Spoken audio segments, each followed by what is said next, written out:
jueces que tuvieron que investigar y que dictaminar la valía y la importancia del silbo gomero, lo vieron antes que nuestros doctores. Y que nuestra tarea, porque eso es verdad que la ciudadanía sí lo valora, pero hubo que romper esa especie de disrupción, de ruptura que hay entre lo académico y lo popular.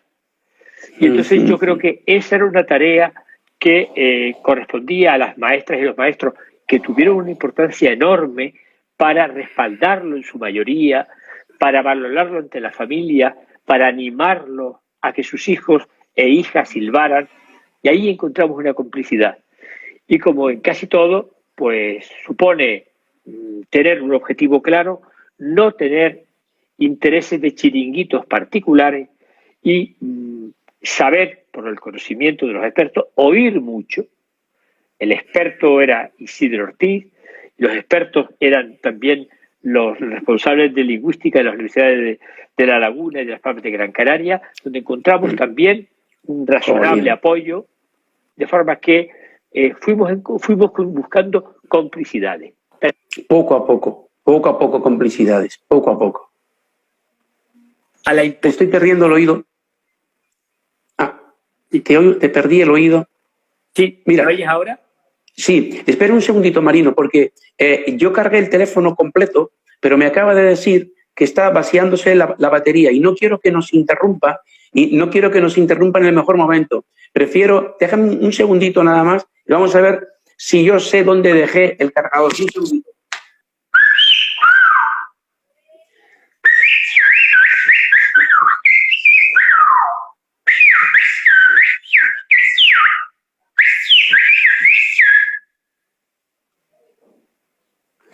Es que lo cargué y...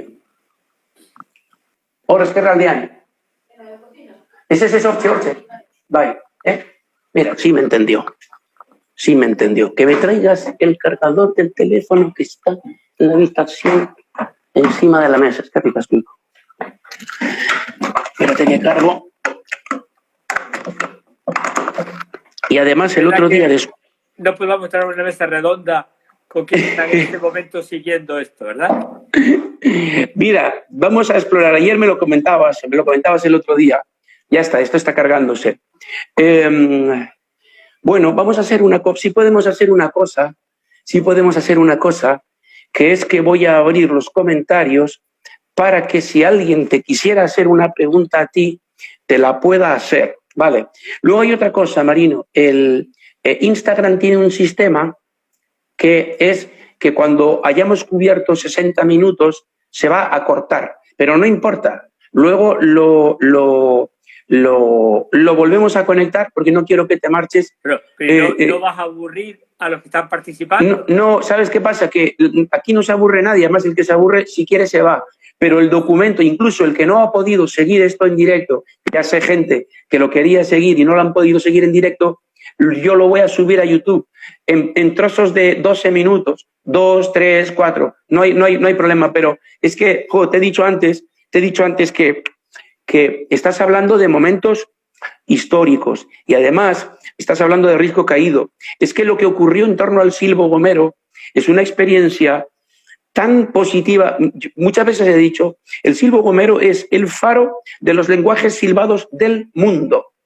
En aquellos años me acuerdo de escribir un documento que decía: ya quisieran los indios mazatecos, ya quisieran los turcos del Valle de Cuscoy saber de qué modo desde el ejercicio de la autonomía de una pequeña comunidad se puede entrar en el currículo. Es que lo que Canarias le ha ofrecido a la humanidad respecto a de qué modo, porque claro que había resistencias, pero las mira.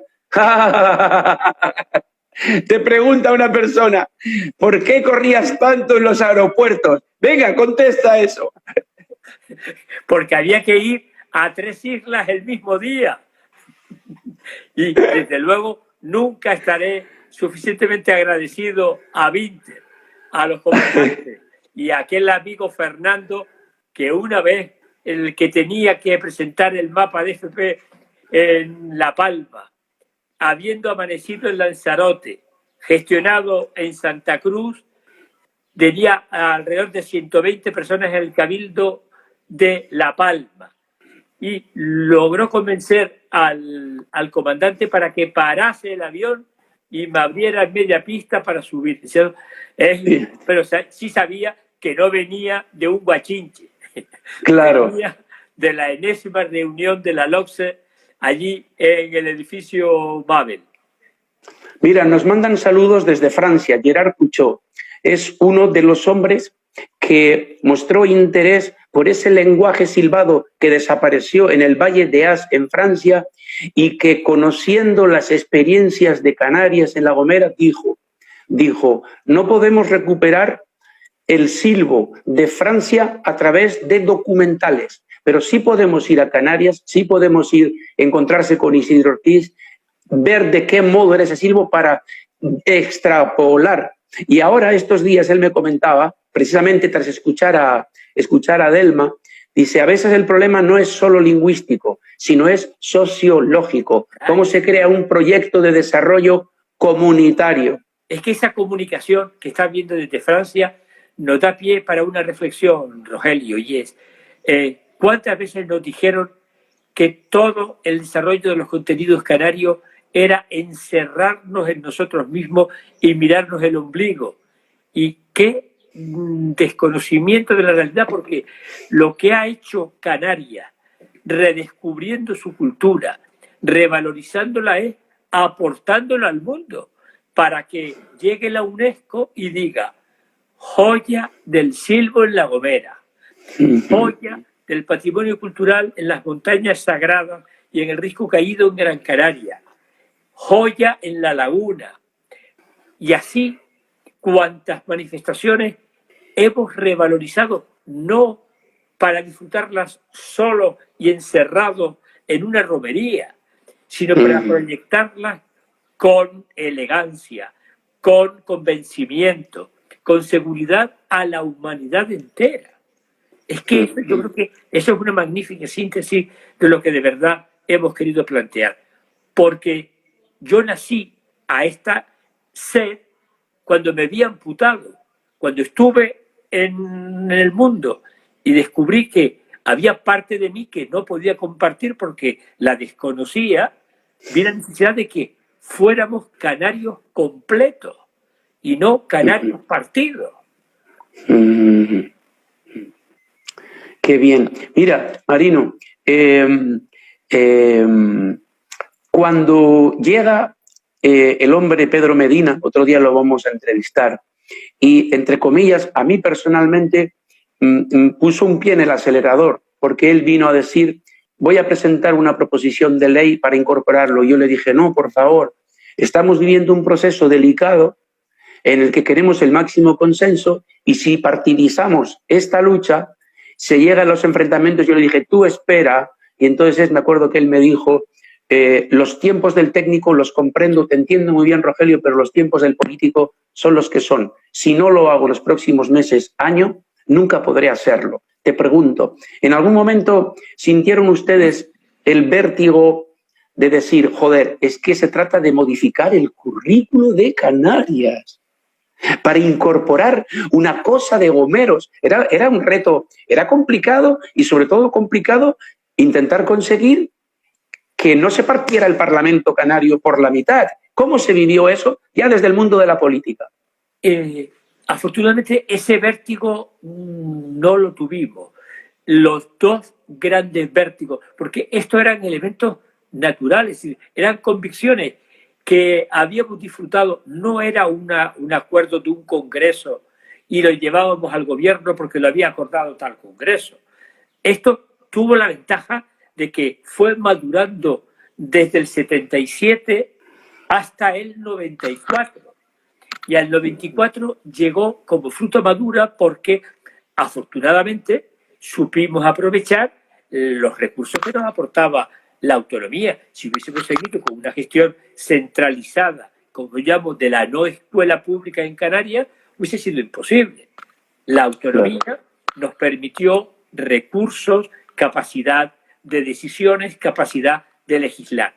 Yo no tuve vértigo ahí.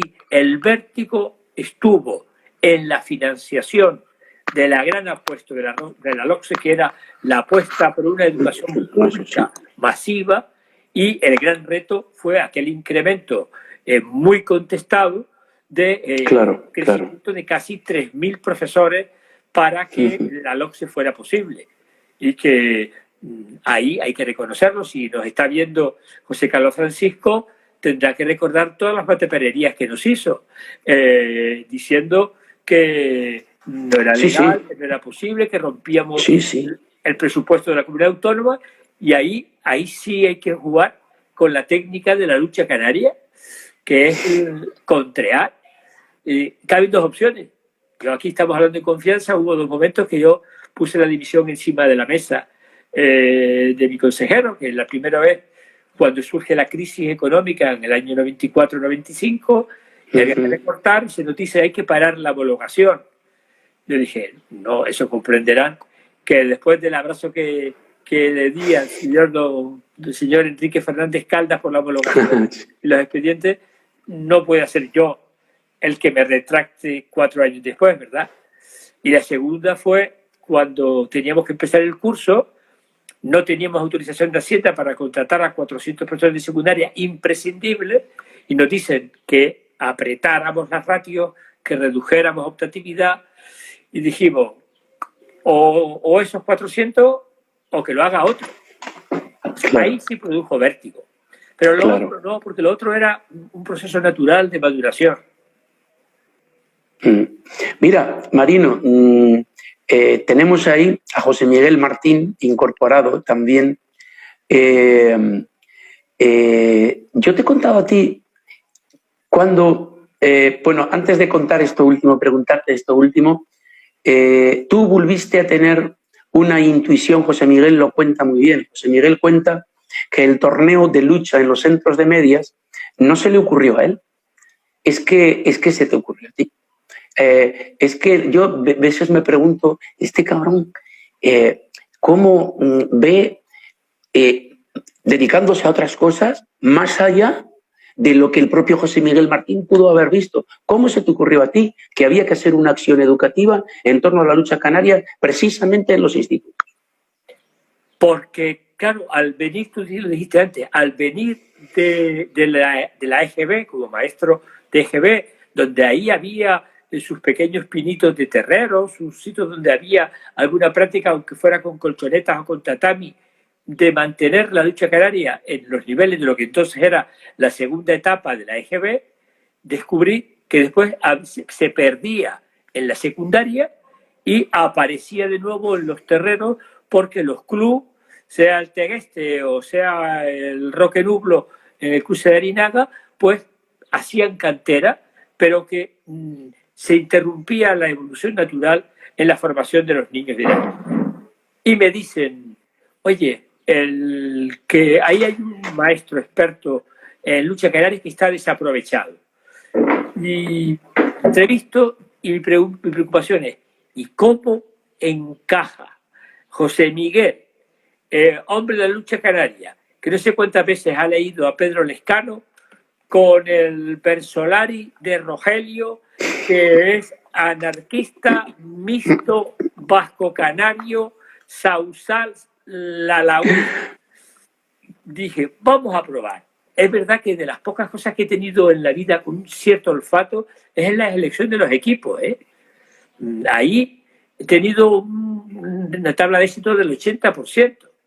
Y ustedes se matrimoniaron. Yo te avisé, te dije, no soy canario, te estás equivocando. No, pero... Te di nombres de personas que podían haber entrado ahí, pero yo con un canario no voy a discutir eso. Bien aportaba, yo que creo mucho, lo he leído hace poco y no tengo la cita, creo mucho en el entusiasmo. Es decir, hay que tener razones, hay que tener competencia, pero hay que tener entusiasmo. Los doctos mayores de un tema, si no le aportan esa energía que va más allá. Yo ayer he tenido un día francamente regular, porque tenemos un proyecto importante para comunicar las medidas que el Cabildo de Gran Canaria está planteando para la renovación de la isla por el tema de la enorme crisis que estamos viviendo. Y Y ayer fueron todo pero. ¿Qué te dan los 69 años? Espera, Marino. Y hoy los peros se han tornado en brotes verdes. Y entonces, ¿qué lo da? Lo da el entusiasmo.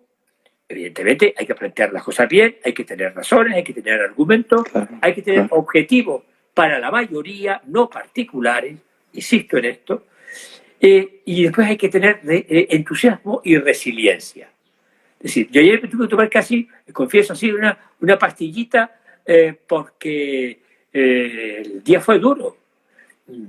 Y hoy te lo cuento, aparte de la emoción enorme de revivir parte de nuestra historia, pero ojo, no como abuelito, que lo soy, orgullo, sino para decir, si fue posible el Silvo, si fue posible la Escuela Canaria, si fue posible, si está siendo posible Risco Caído, los siguientes retos que los tenemos entre manos son posibles. Son posibles. Es decir, estamos hablando de futuro, es decir, de pasado para alumbrar el futuro. Qué bien. Te iba a